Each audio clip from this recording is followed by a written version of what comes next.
Welcome, it's your boy Kells, and this is our third episode of the podcast, and this is Talks with Kells. We have Nhlengethwa Creations. Oh, hey, that was a bit difficult, That was a bit difficult. So she's gonna give us her background on her career and her craft. So Miss Nhlengethwa, over to you. I hope that wasn't too soon. It wasn't. Sorry, it wasn't too soon. Yeah. Let's operate. Let's give the audience what they need. Of course. Yeah, please do tell us about yourself. Basically, Nhlengethwa Creations is a manufacturing company of handcrafted accessories and jewelry. That is your earrings, handbags, the neck pieces as well, the bow ties. Okay. I mean, you can do it for now. Everything is just there. As long as it's an accessory. Most of my designs are actually inspired by people's stories. If it's not my story, then it has to be someone's story. That's true. I tell stories through my craft. Yeah. Sure. How are you feeling? Are you a bit nervous to be here today, or you're just okay? Always. I can see that you are a bit sweating. I think she's a bit sweating, so it's just going to be comfortable. Whenever you're ready, we're good. Yeah, because I'm actually more comfortable in the background when I'm doing my thing. Okay. Behind the scenes, behind it all, but it's good. No, you'll get used to the tempo. I think you'll do fine. So what sparked the love for jewelry making? Like the love for jewelry making? That would have to be, it would have to draw back from like the artistic edge I've always had. Okay. Growing up, I was always that kid, man. I used to be a fan of DIYs. I would watch those videos. If not, I'd watch my grandfather actually, start something from scratch. Literally from scratch. Yes, I would actually draw my attention from my granddad, my late granddad. Oh, it's nice. So from there, I knew that, this skill had to be something that I'm part of. Okay. And I remember when I also had acquired some skills. Okay. Sewing here and there from my grandmother, my late grandmother. Yes. And I also did get some basics from my sister, my eldest sister. So it's something that I actually grew fond of. Yeah. Also something that I discovered from a long time ago. But I had to grow fond of it for me to understand the direction I was going to take. Basically, it runs in the family. I would say that. Because obviously I drew all of that inspiration from my family. Sure. Okay. Who taught you the skill of jewelry making? Did you go to school for it, or was it self-taught thing?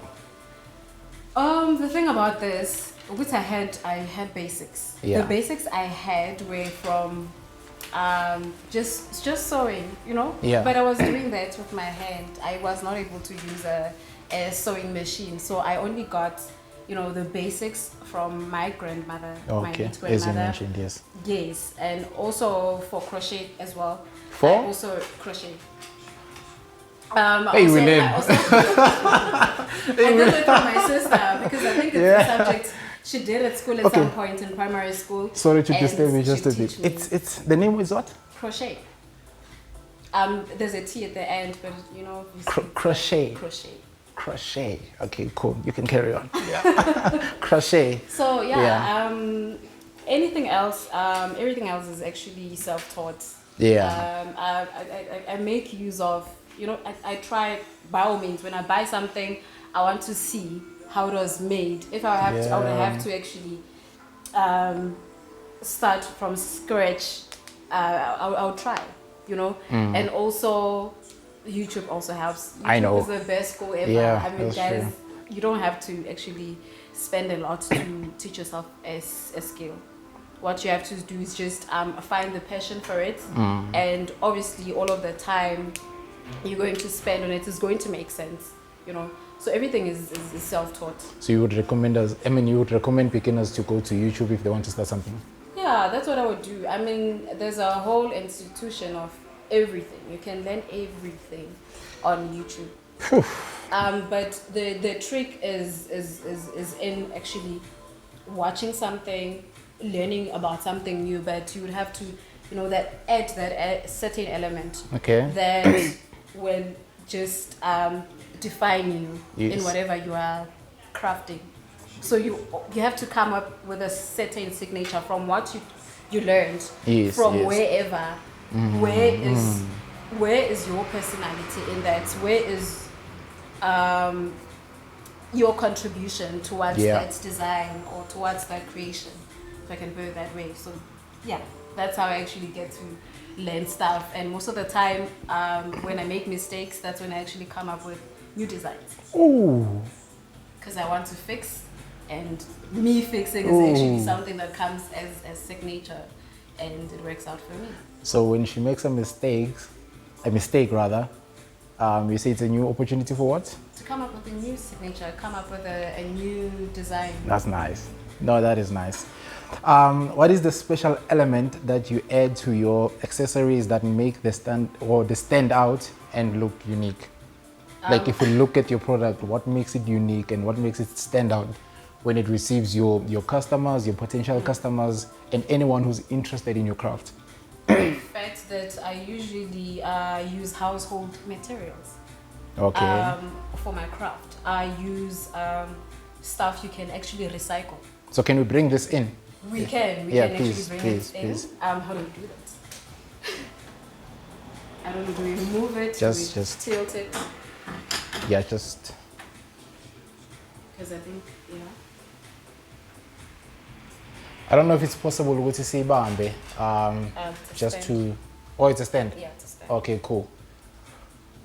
So I don't know if you can see from here. It's fine. It's chilled. Yeah, this thing is fine. Yeah, as you can see, this is a household material. Okay. Something one of us at home drank. Oh. And I decided, you can see, I need to come up with something with a beer. Okay. Yeah. Caps, Yeah. you know. Yeah. You chose Heineken. I chose Heineken. Why? Because someone was drinking it. I was like, why does it have to go to waste? I mean, I can recreate something that's very fashionable. And I got the understanding of this, which I'm actually preserving the world. By doing this, it's not just me being stylish in a way. Yes. I am preserving the world. I'm trying to give back to the world that also gave me, this gift I have. I have to give back. Rather than throwing this away and destroying, this, yes.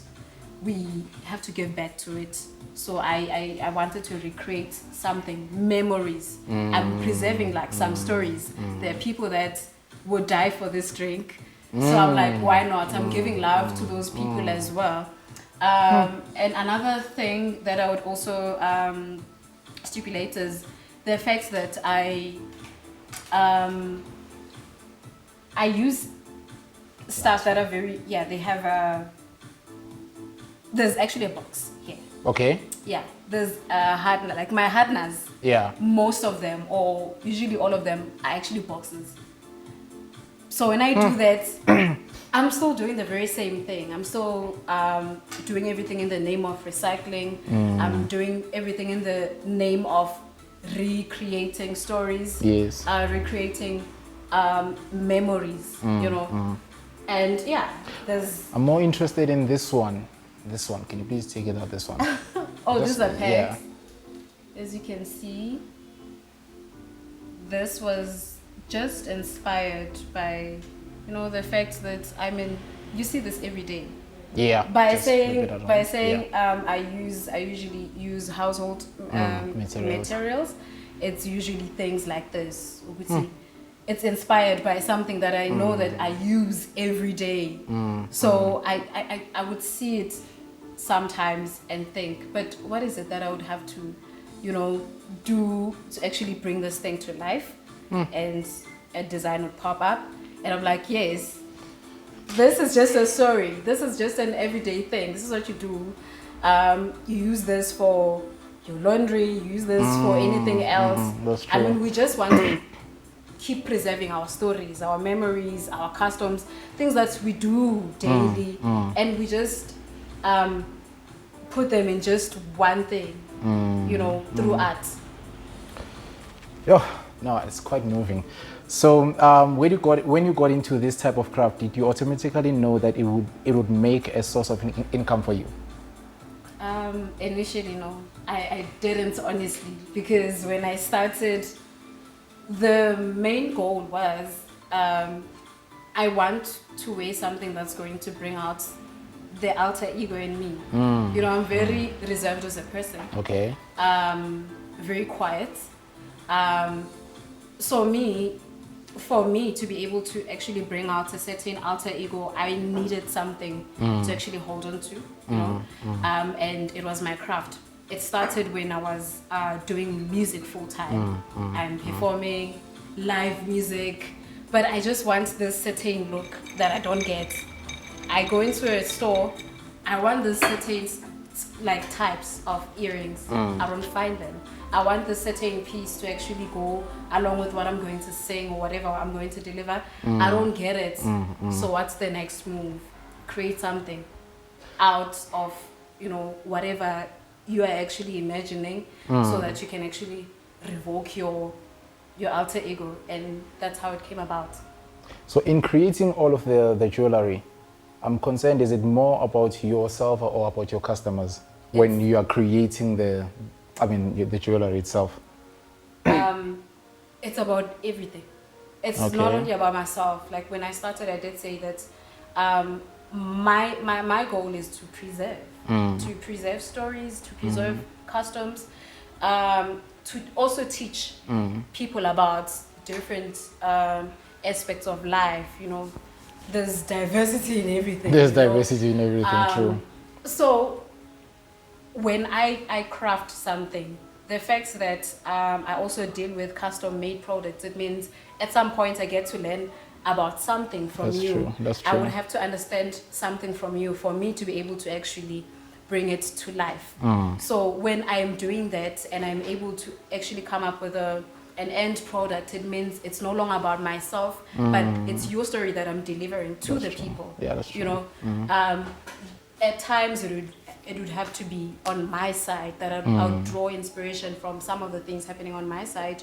But because there's an opportunity for my customers to request for custom-made things, that actually means everybody is there, everybody is part of the story or the movement, because everybody plays a certain role in the crafting.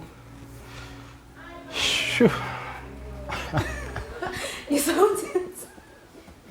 So what is the technique in your packaging, as we know that it's quite important for a small business for its image to come up at the top? For me, I go for, you know, simplicity. Yeah. But in that, I would say my stuff. Like every time I have to introduce something different, I notice that I have to change my packaging and stuff, you know. Okay. So I realize that when it comes to as far as packaging is concerned, you have to make proper research. You know, what kind of plastics would fit. Oh, You okay. know, these, what kind of packaging, papers. I follow things like that. What is going to not break my products? Okay. And then I go for something that is going to be very comfortable. If I have something that's fragile, I would know that I would have to get packaging for something that protects the inner contents. But it's basically that. And I also make sure that I brand it at all times, because there's competition out there. I can't just give you Easy into J. Yeah, that's you know, true. It that's has true. to have a certain, you know, professional, approach to it. Yeah. You know, have a proper packaging and also just try to brand yourself. You know, you don't have to be moneyed to actually do that. Just start small, and it grows the more you grow your customership. Oh, okay, nice. Yeah. So, which gender would you say Pearl Creations caters for? Is it unisex, or is it for female or males only? So it's both, Jay. I would say initially it catered for females. Why though? Initially, that's what I Oh, initially, it's no. Initially, it's no. initially initially that was the direction, but I didn't want to. I didn't want to to be specific on one thing. To be specific on one you know? thing. Yeah. I wanted to have, a broader range, introduce new things all the time, even when I decided to name. Sorry. Yeah, you can carry on. Okay.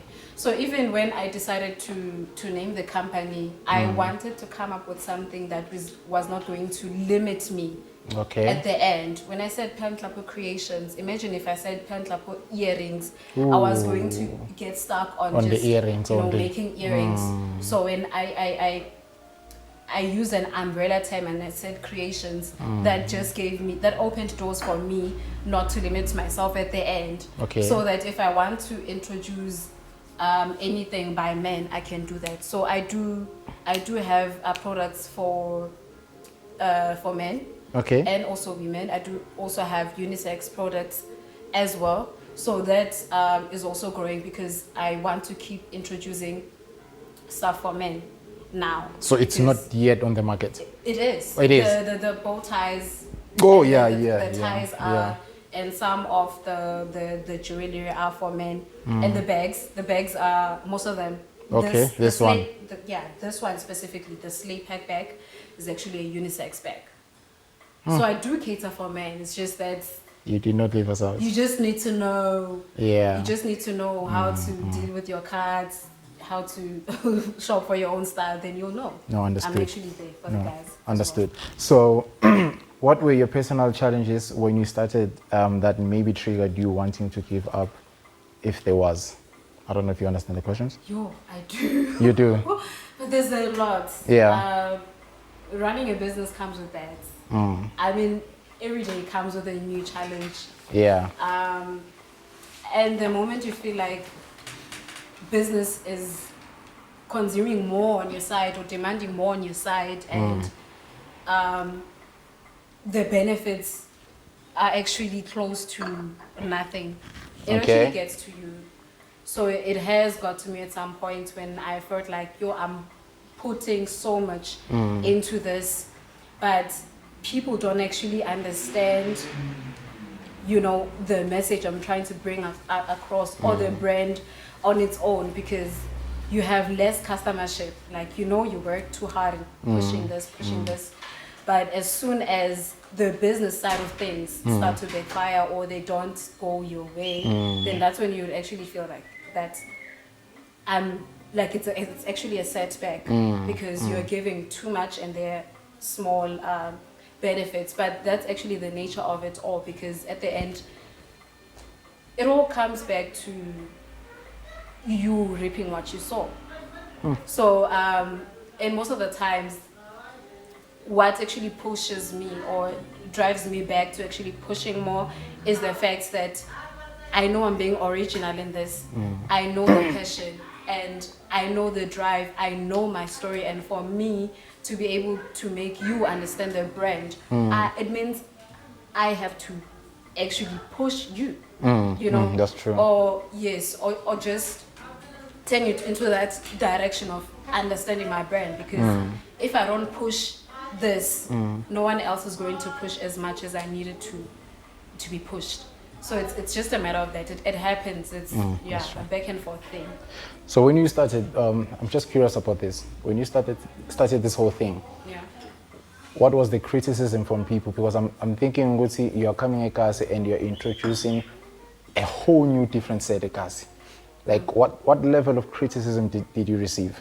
Because I'm not saying we're stereotypical, but there's a certain amount of mindset that we have, that when you start something like this, you want to say, is it going to sell though? Like, are you going to get customers though? Like, I want to know about the criticism from people. The first one I can remember was in the name itself, the name of the brand. Okay. I remember when I was just trying to come up with different names for the brand. Yeah. I decided I'm going to use my name, and somebody said, why are you using your name? Because no one knows you. Oh. So that's just one of those things. Oh. It was one of those things that actually even pushed me to this day, because I remember it's like it was yesterday when somebody says nobody knows you. It's actually not something bad. It's actually a fact that nobody knows me. And for you to know me, I need to be honest to this brand. I need to work hard, fight for this brand, and I need to prove you wrong. So yeah, that's one of those I actually got, discouragements I got from people, but also people would just come up with different things, different opinions. But why would you create this? Like especially jewelry, it's nicer if you're going to use stones or use this. Why can't I use fabric? Exactly. Why can't I use household materials?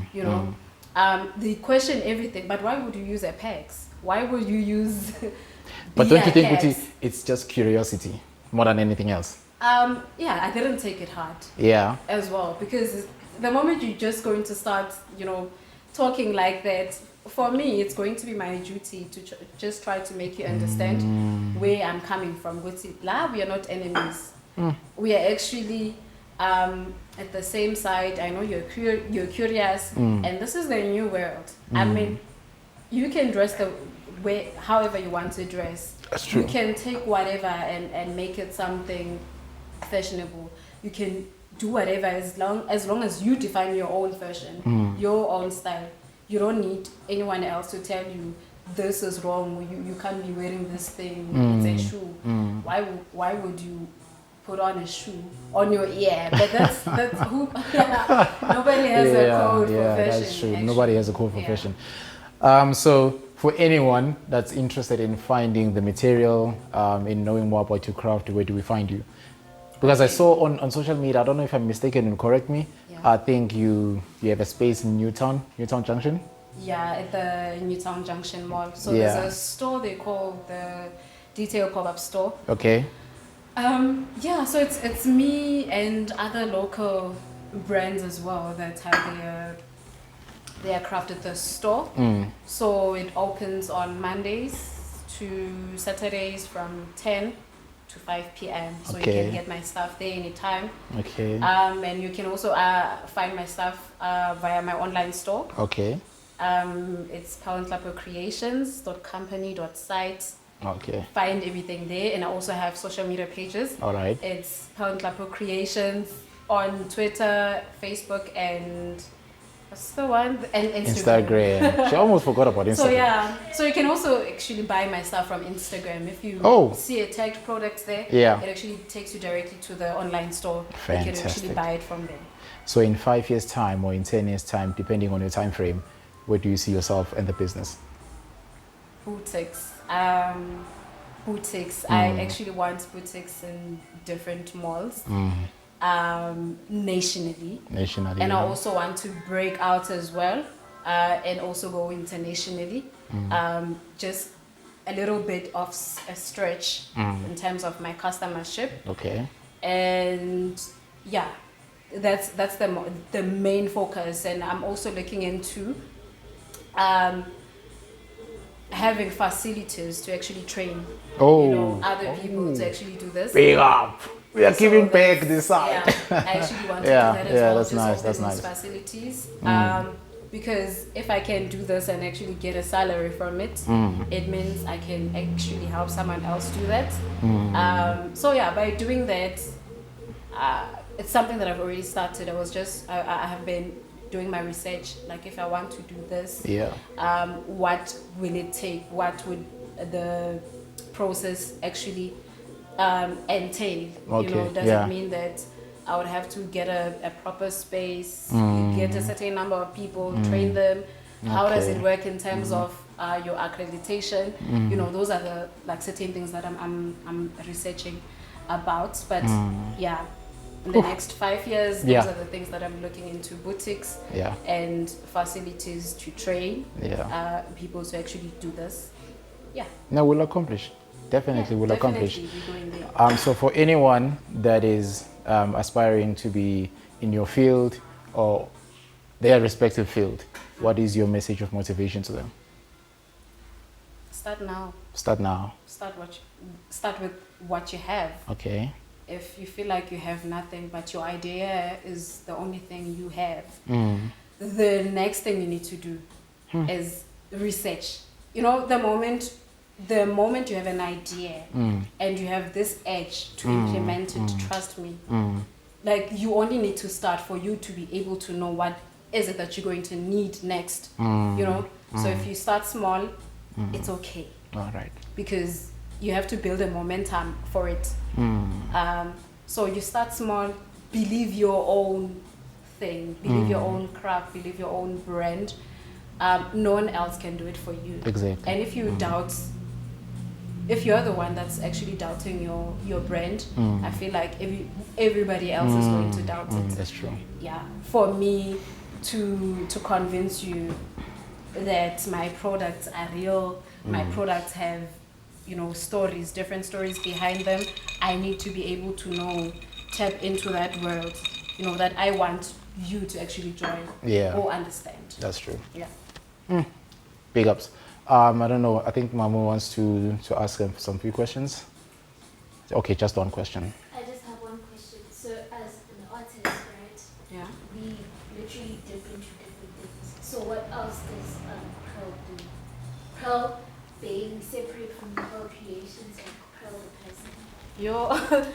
Yo, Pearl, everything I do actually breathes art. So I'm a poet. Like before everything, I'm a poet. I'm a singer. Please write me a poem. Please write me a poem. Well, I can't do that. That's what I'm doing. And Pearl is currently writing a book. Pearl is also very much into reading, you know, like discovering new stuff. Like when you do that, you get to discover a whole lot of things, not just about you, but your surroundings as well. And yeah, so Pearl is about that. Pearl is an artist, you know. Maybe soon I'm going to explore more into the fashion thing. Maybe I'm going to explore more into carpentry, but because those are one of the things that actually excites me. So in a nutshell, I'd say Pearl is there as an artist. So whatever that defines me would have to have art, and then that's when that's just what I'm all about. No, I think we are covered.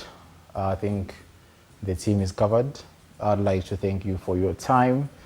I think you're very, very busy. You're here to just dip us in your schedule. Like, hey, let me squeeze these ones in now. Yeah, let me squeeze these ones in. But thank you for your time and all the best in your field, all the best in your craft, all the best in your life. I can see that you're quite open-minded. As you say, you're versatile. So may God bless you with everything that you need. And yeah, all the best on your future endeavors, man. Thank you. Thank you for having me. Thank you. So from me to you guys, this is Talks with Kells, and it has been nice serving you for today. Until next time, do stay blessed. Danko.